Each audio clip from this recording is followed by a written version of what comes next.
একটু ভিডিওটা বেশি করে শেয়ার করে দেবেন যাতে সবাই জিনিসটা বুঝতে পারে খুব তাড়াতাড়ি।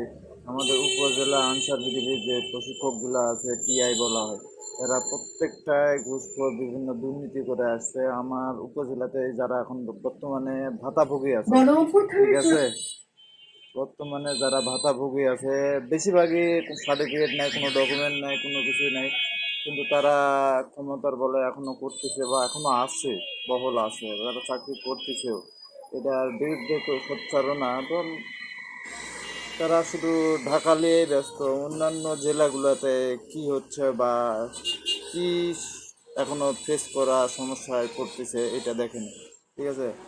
আমার নিজের অভিজ্ঞতা যে আমি এতগুলা ট্রেনিং করার পরেও আমি বিভিন্নভাবে আমাকে হুমকি ধামকি বিভিন্ন চেষ্টা করা হয়েছে, ঠিক আছে, যে আমি বিনা পয়সায় যেহেতু ভাতাভোগী চাকরিটা পেয়েছি। এখানে বড় বড় অফিসার যারা আছে জেলাতে আছে, আমার উপজেলাতে টিআই পদে যারা আছে, বিভিন্নভাবে আমাকে হুমকি ধামকি দিচ্ছে বা দিচ্ছে, আগের থেকে দিচ্ছিল, এখনও দিচ্ছে। এখন আমি সর্বপ্রথম বেসের আমরা ভাতাভোগী নিয়োগ হয় 5 জন, ওই 5 জন মোটামুটি পরবর্তীতে যারা আসে তারা 20,000, 30,000, 40,000, কেউ 50,000ও এরকম নজির আছে, 60-70 হাজারও নিয়ে তাদেরকে চাকরিতে বহাল করা হয়েছে। তাদের ট্রেনিং সার্টিফিকেট নেয় বা তাদের শিক্ষাগত যোগ্যতাও নেয়, ঠিক আছে। এরকম আমার নিজস্ব উপজেলাতে এরকম মনে করেন যে গোটা 10-15 বেশি হবে, ঠিক আছে। কিন্তু এরা কিভাবে নিল বা কিভাবে ভাতাভোগীর চাকরিটা পালো আমার কল্পনার বাইরে, আমি এটা বুঝি নাই।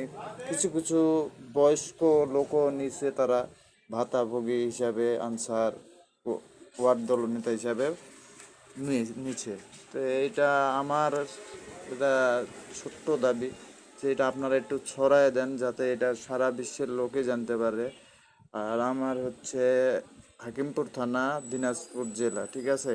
এই জেলাতে বেশিরভাগই মনে করেন যে এরকম পরিস্থিতির শিকার, ঠিক আছে।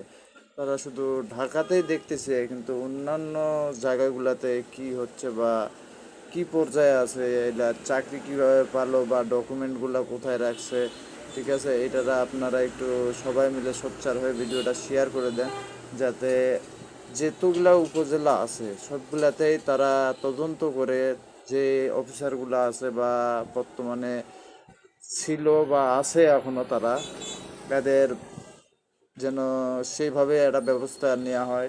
বিভিন্ন পূজাতে বা বিভিন্ন নির্বাচনতে ডিউটি দিতে গেলে তাদেরকে মোটা অঙ্কের একটা টাকা দিতে হয়। মনে করেন সাপোজ 520 জন ডিউটিতে লাগবে লোক, এখন 520 জনের কাছ থেকে আপনি যদি 500 টাকা করেও নেন, এটা তো সরকারকেও দিতে হয় না, এটা তো বিনা পয়সায় সবাই ডিউটি করবে, শ্রম দেবে, এর বেনিফিটে সরকার কিছু দিবে। কিন্তু এটা তারা পর্যায়ে নিয়ে গেছে এমন যে ঘুষের টাকা না দিলে তাদের নামগুলো ওখানে মানে ডিউটিতে দেওয়া যাবে না, এরকম একটা পরিস্থিতি।